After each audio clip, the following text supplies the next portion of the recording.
under attack. Let's go, man. We need immediate assistance. Bamboo's in the safe haven. We need some fucking help. We are overrun. Woo, let's go, let's hustle up.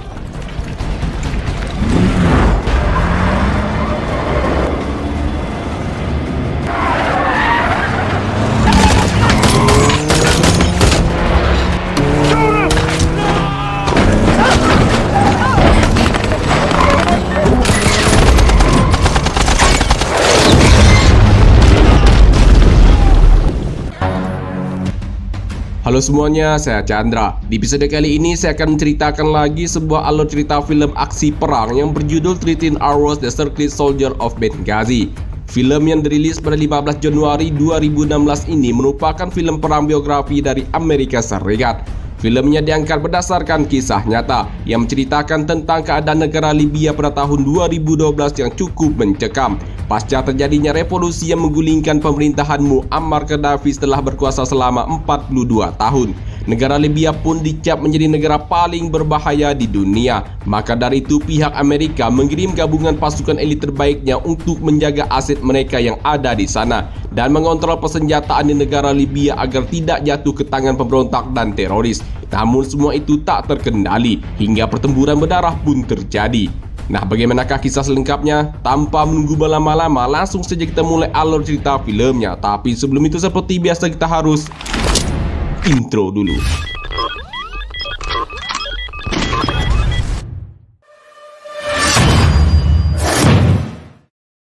Film dibuka dengan narasi singkat yang menyatakan pada tahun 2012 Amerika Serikat memiliki 294 pos diplomatik di seluruh dunia. 12 diantaranya berada di tempat yang sangat berbahaya, sehingga Departemen Luar Negeri Amerika Serikat mengklasifikasikan tingkat ancamannya sebagai sangat berbahaya di dunia.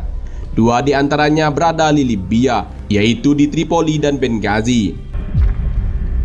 Pada Oktober 2011, pasukan Amerika Serikat bersama dengan Prancis dan Inggris menyerang Libya lewat udara.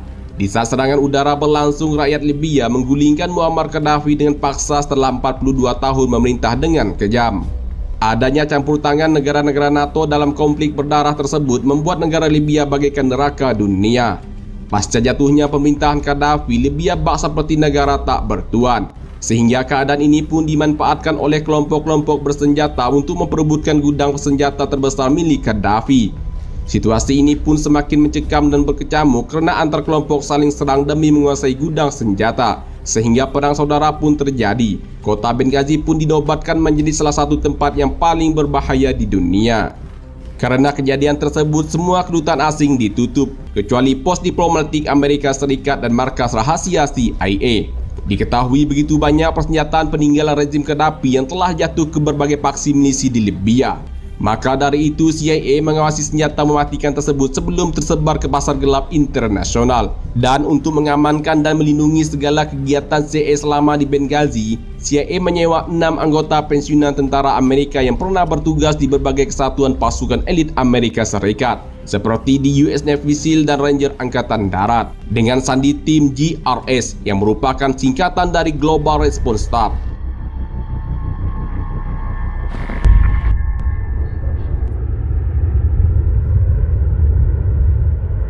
Scene selanjutnya kita berkenalan dengan Jack Silva, seorang mantan pasukan elit Navy SEAL. Saat ini ia sedang dalam penerbangan menuju ke Benghazi untuk bergabung dengan tim pasukan GRS.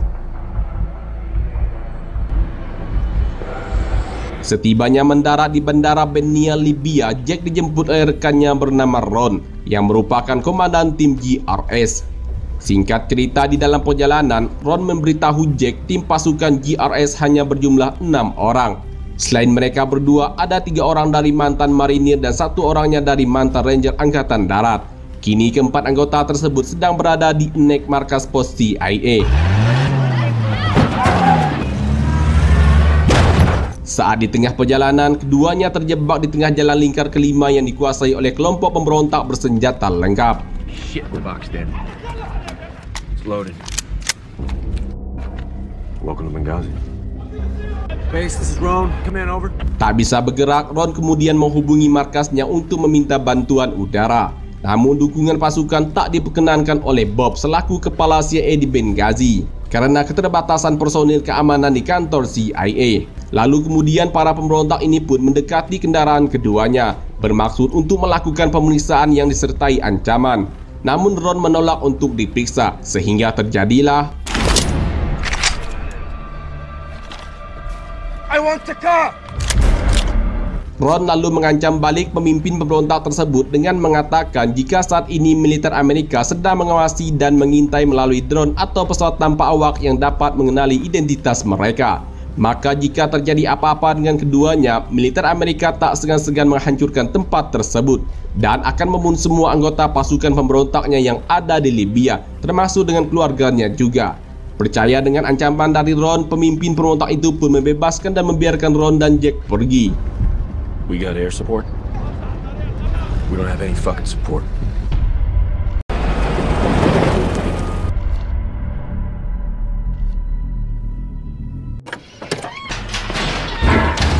Setibanya di Enek, markas CIA sekaligus markas tim pasukan GRS juga, Ron langsung memperkenalkan Jack ke anggota tim yang lain. Welcome to club, man. Hey, man, I'm Tig. More guys. Hey. Oz. Chris Peranto. Call me Tonto. Kemudian Ron lalu menjelaskan tugas dan tanggung jawab mereka selama di Benghazi, yaitu melakukan pengamanan setiap semua kegiatan CIA. Bob selaku kepala CIA akan selalu memberikan perintah secara dadakan. Untuk itu Ron meminta timnya untuk selalu siaga tiap saat. He's fine.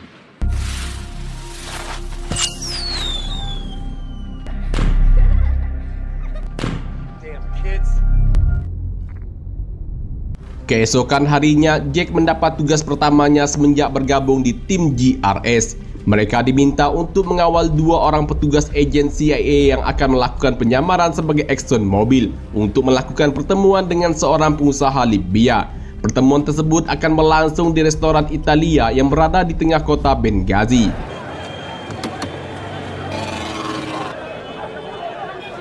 Ron yang melakukan pengawasan dari dalam mobil menyadari jika timnya sedang diintai oleh beberapa orang tak dikenal. Ia kemudian lalu menghubungi Oz dan Tig jika situasi tak aman, lalu segera keluar dari dalam mobil untuk memberitahu Jack agar segera pergi.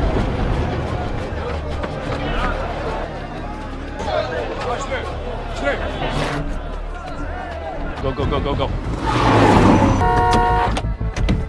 Shake and bake. Green van behind you, we're on it. Saat pergi dari sana, mobil yang dikendarai Ron mendapat kejaran dari mobil van berwarna hijau. Tig dan Oz yang menggunakan mobil limo mencoba membuntuti dari arah belakang untuk memberikan bantuan. Get out of the fucking road.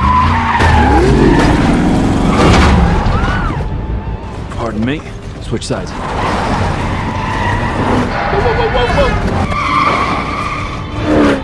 Careful, drone coming up on your left. See the green van? That's your tail. Yeah, I see him.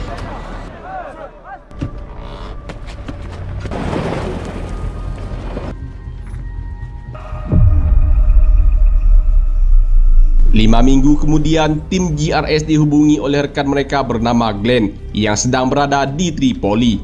Glenn memberitahu jika mereka akan mendapatkan tugas khusus, yaitu mengawal dan melindungi Duta Besar Amerika Serikat untuk Libya bernama Chris Stephen. Diketahui duta besar akan datang dari Tripoli ke kantor pos diplomatik Amerika Serikat di Benghazi pada hari Senin 10 September 2012 dalam rangka untuk menjaga hubungan diplomatik serta menyelesaikan kekacauan yang ada. Sehari sebelumnya, Minggu 9 September 2012, tim GRS bergerak meninjau ke kantor pos diplomatik Amerika Serikat di Benghazi guna untuk mengecek dan memastikan sistem keamanan yang ada di sana. Kedatangan tim GRS disambut langsung beberapa agen keamanan kantor pos diplomatik yang dipimpin oleh Scott. Scott lalu mengajak mereka berkeliling untuk melihat sistem keamanan yang mereka miliki, mulai dari dalam gedung hingga di luar halaman. Setelah mendengar penjelasan Scott tentang sistem keamanan yang mereka miliki, Jack lalu mengatakan sistem keamanan, persenjataan dan jumlah personil di sini sangatlah minim, bahkan jauh dari standar keamanan yang harus dimiliki kantor kedutaan negara. Tapi Jack diberitahu jika ini kantor pos diplomatik sementara, bukan kantor kedutaan. sehingga sistem keamanannya serba terbatas. Namun walaupun begitu, kantor pos diplomatik Amerika mendapat bantuan keamanan setempat yang disewa dari milisi Brigade 17 Februari yang dijuluki 17 Februari. Kemudian tim GRS mengingatkan agen keamanan diplomatik tentang risiko sistem keamanan yang mereka miliki masih jauh dari kata standar aman, yang sewaktu-waktu berpotensi mendapat serangan dari kelompok pemberontak. Menjelang sore, tim GRS ini pun kembali ke markas mereka. Take care, guys.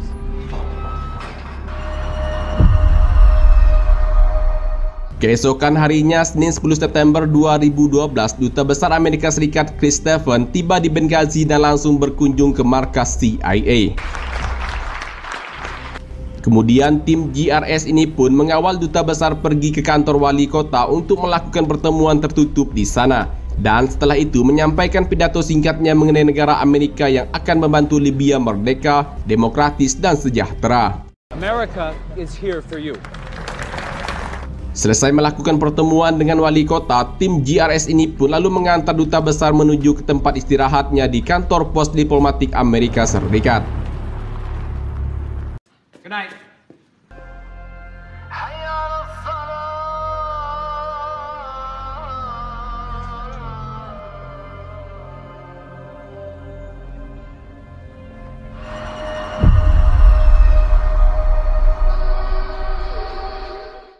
Selasa 11 September 2012 pada pukul 7:20 pagi di markas CIA mereka menonton berita di TV yang memperingati tragedi kelam 11 September 2001.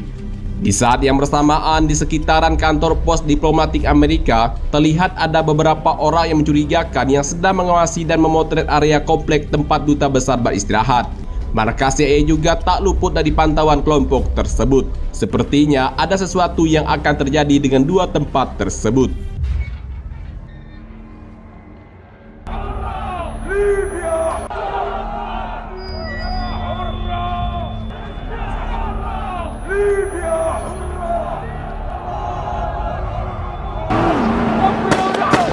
Dan benar saja, saat menjelang petang, kantor pos diplomatik Amerika mendapat serangan dari kelompok bersenjata. Diketahui mereka dari kelompok militan Ansar al-Sharia. Kejadian tak terduga itu pun membuat duta besar dan agen keamanannya terkejut, sehingga tindak pengamanan darurat pun dilakukan. Pasukan 17 Februari yang berjaga di luar pun berusaha melawan kelompok tersebut dengan aksi saling baku tembak.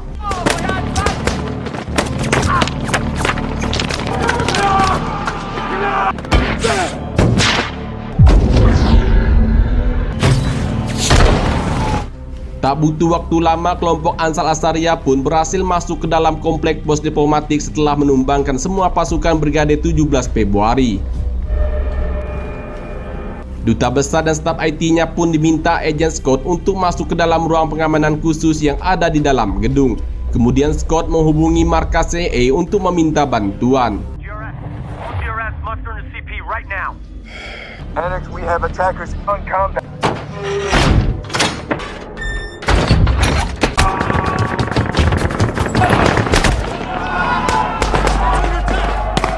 State's under attack.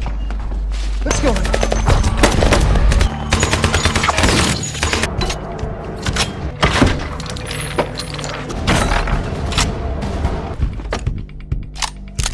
What's going on out there? All DSB advised there are 30.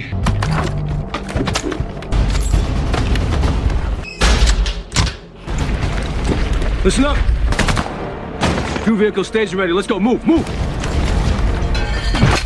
Kantor pos diplomatik yang jaraknya tidak jauh dari markas CIA membuat mereka semua dapat melihat jika kantor konsulat mereka telah dikuasai oleh kelompok militan berbahaya. Bahkan bendera negara mereka pun dihancurkan dengan ditembak. Tripoli Benghazi is under attack. Salah seorang anggota Scott menghubungi kedutaan Amerika Serikat yang berada di Tripoli untuk memberitahu jika pos diplomatik Benghazi saat ini sedang diserang oleh kelompok militan berbahaya. We are overrun. We need some fucking help. Dari Tripoli, laporan tersebut lalu dilaporkan ke pusat komando Afrikom yang berada di Jerman. Annex, we have attackers on combat. We need immediate help. We are under attack. Glenn pun mendapat izin dari atasannya untuk terbang ke Benghazi. Di pusat komando AFRICOM, mereka diminta untuk mengerahkan semua agen khususnya dan menyiagakan jet tempur F-16 di pangkalan Italia. Kabar serangan tersebut pun sampai ke Pentagon dan ke Gedung Putih. POTUS is about to be briefed. Let's go! We gotta fucking move! Kembali ke markas CIA, tim GRS yang siap berangkat tadi ternyata tak diizinkan oleh Bob pergi. Bob melarang tim GRS untuk membantu Scott dan timnya. Bob beralasan karena CIA tak memiliki wewenang untuk mengirimkan bantuan. Hal ini pun membuat Ron dan Bob berdebat panjang. GRS, where are you guys? We need immediate assistance.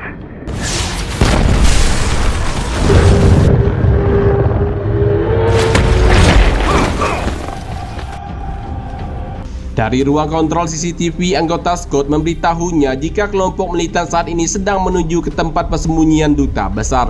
Ia minta agar Scott dan duta besar serta staf IT-nya untuk tidak mengeluarkan suara. Scott, there are tangos right outside your door. Chief, you gotta send us. Di markas CIA, Ron dan Bob kembali berdebat. Ron bersikeras untuk tetap pergi ke pos diplomatik, namun Bob tetap dengan keputusannya. Sementara itu, di ruang tempat Scott membawa duta besar dan staf IT kedutaan bersembunyi terus mendapat perlawanan dari kelompok militan. Ruangan yang tahan anti peluru dan ledakan tersebut membuat kelompok militan menggunakan cara lain untuk membunuh duta besar yang ada di dalam, yaitu dengan menuangkan minyak ke dalam ruangan melalui celah pintu kemudian lalu membakarnya. Follow me! Follow me!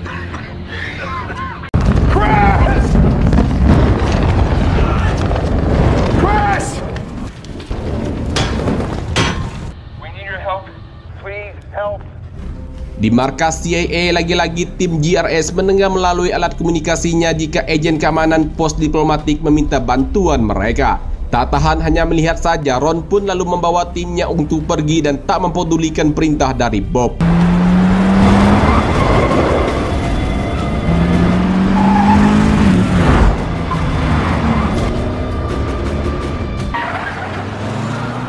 Dalam perjalanan, tim GRS dihadang oleh pasukan kelompok tak dikenal. Untuk mengetahui siapa mereka, tim GRS meminta seorang penerjemah dari mereka yang bernama Amal untuk berkomunikasi dengan kelompok tersebut. Namun belum sempat berkomunikasi, tiba-tiba serangan terjadi, yang ternyata ada dua kelompok yang saling baku tembak sejak tadi. Amal, get cover! Di saat yang bersamaan, terlihat tim reaksi cepat militer Amerika sedang bergerak dan bersiap untuk menunggu perintah selanjutnya. Iron flight, clear tactical heading 180. Iron 180. Sedangkan tim GRS kini mereka telah berada di luar komplek pos diplomatik. Untuk masuk ke dalam, mereka membagi tim. Tanto dan Boone akan menyisir area dari belakang bangunan. Dick akan membawa Amal dan pasukan 17 Februari yang tersisa untuk menutup jalan. Ron dan Jack akan menunggu aba-aba dari Tanto supaya bisa masuk dari depan. Oh shit! Go now!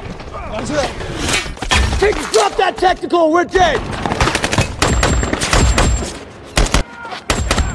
RPG!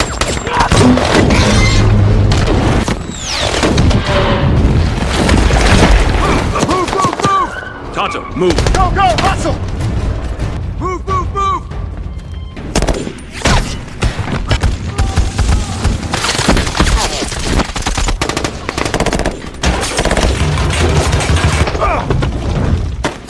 Guess we're going in.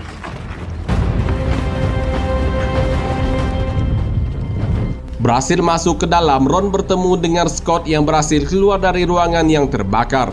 Ia memberitahu Ron jika ia terpisah dengan duta besar dan staf IT kedutaan saat berusaha lari dari kobaran api.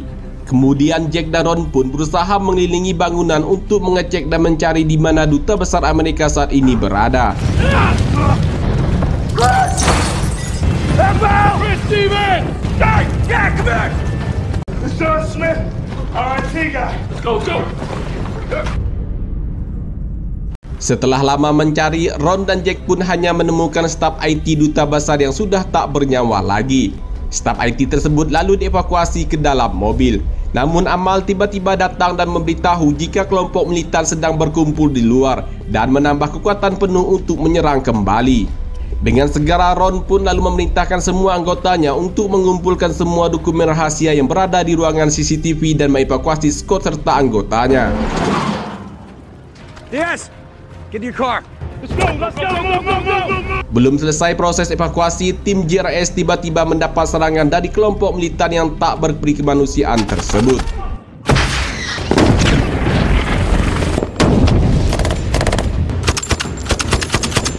Saat sedang dalam baku tembak, Jack meminta Scott membawa rekan agennya untuk keluar mengendarai mobil pergi menuju ke markas CIA. Sedangkan mereka, tim GRS, akan segera menyusul setelah memukul mundur kelompok militan tersebut.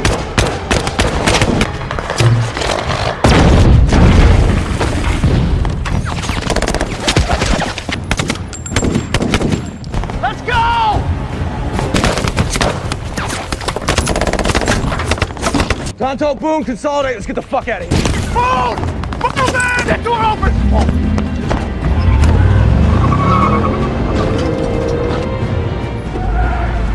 Scott yang sedang dalam perjalanan menuju ke markas CIA mendapat hadangan dari kelompok militan yang lain. Tak ada cara lain, Scott pun terpaksa menginjak pedal gasnya untuk kabur dari serangan musuh.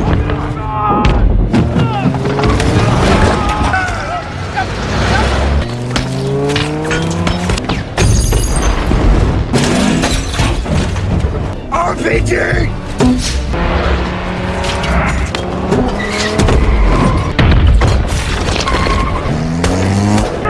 Go right! Shoot that son of a bitch!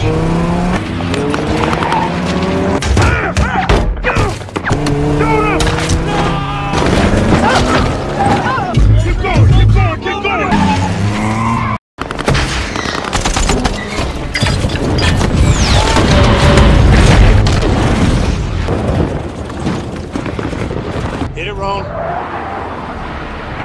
Akhirnya, Scott dan rekannya pun berhasil masuk ke dalam markas CIA.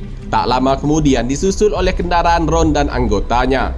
Selanjutnya, Ron meminta Bob untuk memberitahu pusat komando Africom agar segera mengirim bantuan serangan udara sebelum mereka semua mati dalam serangan berikutnya.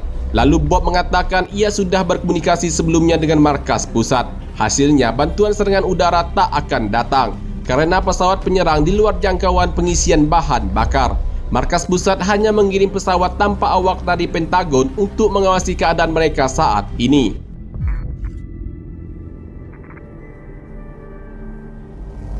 There's a bird! Let's move! Bertempat di bandara Tripoli, Glenn dan pasukannya akan terbang ke Benghazi dengan menggunakan jet eksekutif bersama dengan 2 orang tim deltanya. Sementara itu, para agen CIA mereka semua sedang bersiap untuk proses evakuasi darurat. Semua dokumen rahasia dan penting mereka kumpulkan untuk dihancurkan. Tak lupa mereka diwajibkan menggunakan rompi anti peluru.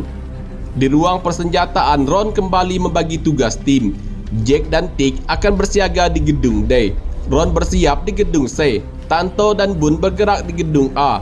Oz akan berada di Menara 1, sedangkan Scott dan anggotanya akan bersiaga di gedung B. Setelah mendapat instruksi, mereka semuanya pun segera beraksi.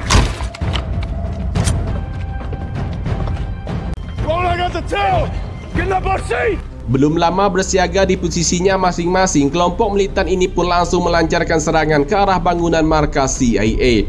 Tak tinggal diam, tim GRS pun melakukan aksi balasan, sehingga baku tembak pun terjadi lagi.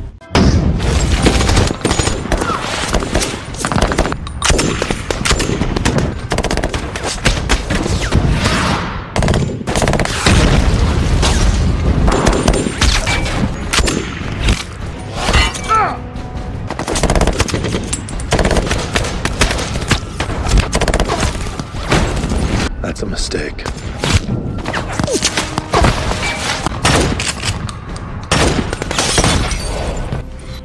Dalam serangan tersebut, Tick sempat terkena tembakan, namun rompi anti pelurunya berhasil menyelamatkan nyawanya. Serangan ini pun tak berlangsung lama. Kelompok militan berhasil dipukul mundur. Dude, we kicked their asses. Your ass, check in. All good, Boone, Tonto, building B. He was out of the fight. Berada di Bandara Internasional Benghazi, Glenn dan pasukannya yang telah tiba di sana kesulitan untuk keluar dari bandara karena birokrasi Libya yang rumit. Hal itu pun lalu Glenn sampaikan ke markas CIA untuk meminta bantuan negosiasi. Sementara itu dari Pentagon, mereka terus memantau markas CIA melalui drone yang mereka miliki. Di dalam ruangan, Ron diberitahu Bob jika ia mendapat laporan dari pusat medis Benghazi bahwa ada kerumunan orang Libya yang sedang membawa seorang pria berkewarganegaraan Amerika dalam keadaan tak bernyawa. Ron langsung menduga itu adalah duta besar mereka, Chris Stephen. Dari atas gedung, anggota tim GRS dikejutkan dengan kedatangan kelompok militan lagi. Sepertinya akan ada serangan susulan gelombang kedua ke markas CIA. Itu terlihat dari jumlah anggota pasukan militan Ansar al-Sharia yang semakin banyak dan tersebar di berbagai posisi untuk menyerbu ke markas CIA. Namun tim GRS tak tinggal diam. Mereka siap memberikan kejutan ke kelompok teroris tersebut.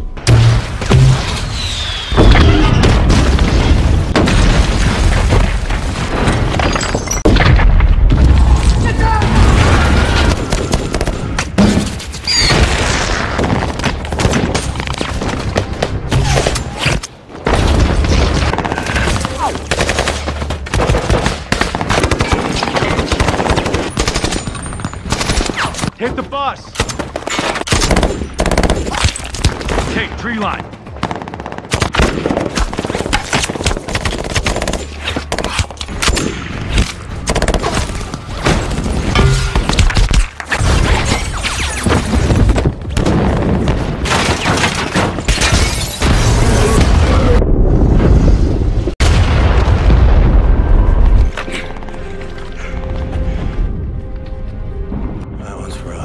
Serangan gelombang kedua kembali berhasil tim GRS menangkan. Sementara itu, agen CIA bernama Sona mencoba menghubungi pangkalan udara militer Amerika untuk meminta bantuan serangan udara.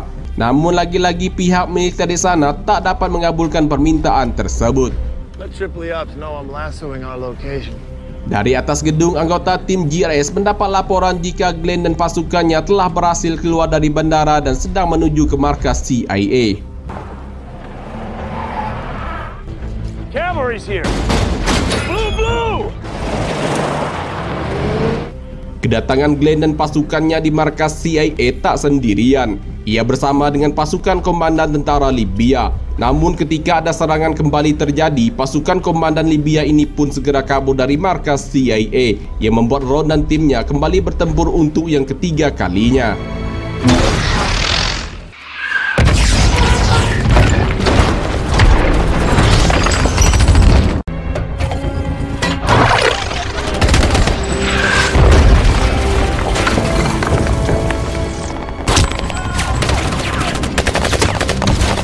I'm coming! I'm hit! I'm hit!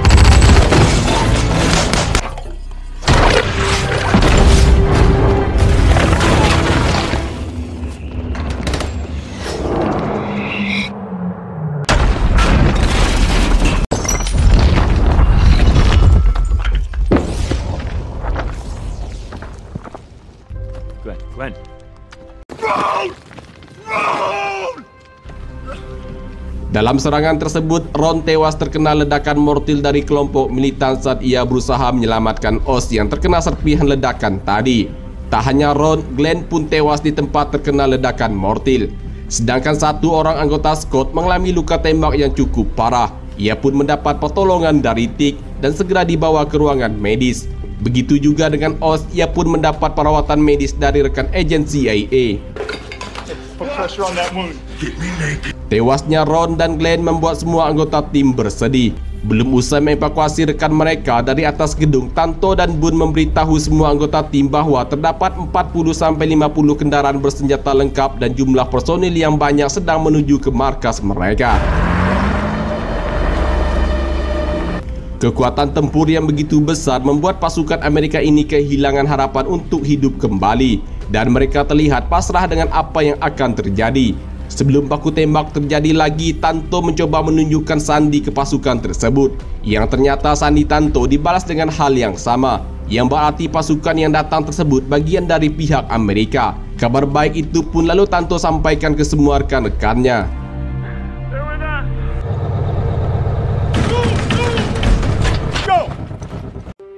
Singkat cerita, mereka semua pun dievakuasi dari markas CIA menuju ke Bandara Internasional Libya.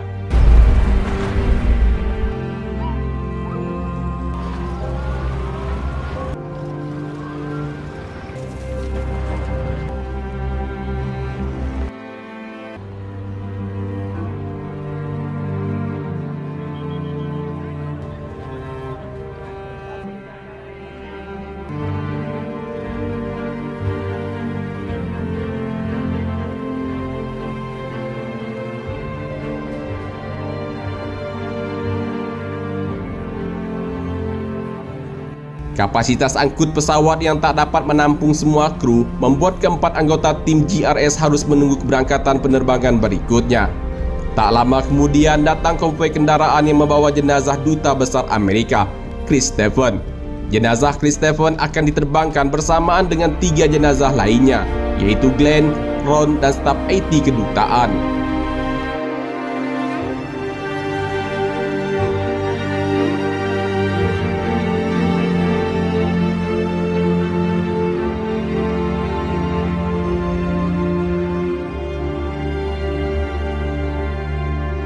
Di akhir film ditampilkan narasi 26 anggota CIA dan 5 ejen negara yaitu tim GRS kembali dengan selamat. 10 hari setelah penyerangan, 100.000 orang Libya berkabung untuk Duta Besar Christopher Stephen. Negara Libya secara resmi digolongkan sebagai negara gagal, menjadi benteng bagi ISIS. Ketua markas CIA di Benghazi menerima medali kehormatan intelijen dari CIA sebelum masa pensiunnya. Anggota GRS menerima medali penghargaan kontraktor intelijen dalam upacara tertutup. Tick mengundurkan diri dari CIA. Kini ia tinggal bersama istri dan anak kembarnya di Colorado. Bond mengundurkan diri juga dari CIA. Kini ia tinggal dengan aman bersama keluarganya. Tanto pun melakukan hal yang sama, mengundurkan diri dari CIA. Ia tinggal di Nebraska bersama istri dan 2 anaknya. Kini ia bekerja sebagai agen asuransi. Oz yang sebelumnya mendapat luka cukup parah, ia juga mengundurkan diri dari CIA. Tapi Menteri Pertahanan secara resmi mendaftarkannya kembali pada militer Amerika Serikat, sehingga ia mendapat perawatan medis terbaik. Setelah melalui lebih dari 12 operasi, dia kini bisa menggunakan tangan kirinya. Saat ini ia tinggal di Colorado bersama istri dan putri-putrinya. Terakhir Jack Silva, ia mengundurkan diri dari CIA. Kini ia tinggal aman bersama istri dan 3 anaknya.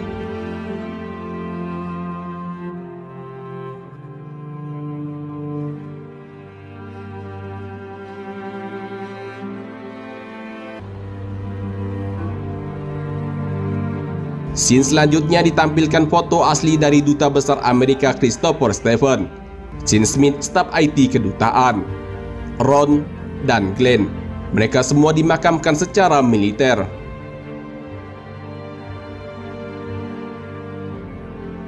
Lalu ada sebuah monumen untuk mengenang para anggota CIA yang telah berkorban demi negaranya.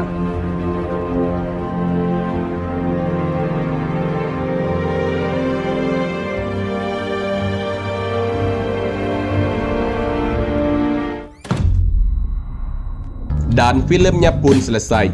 Demikianlah alur cerita film kali ini. Terima kasih buat kalian yang sudah klik video ini dan nonton sampai akhir. Mohon maaf jika ada salah kata atau informasi dalam penyampaian dari saya. Semoga kalian terhibur dan suka dengan alur cerita film ini. Jangan lupa bantu subscribe, like, dan komen video ini. Saya Chandra. Sampai jumpa lagi di alur cerita film berikutnya.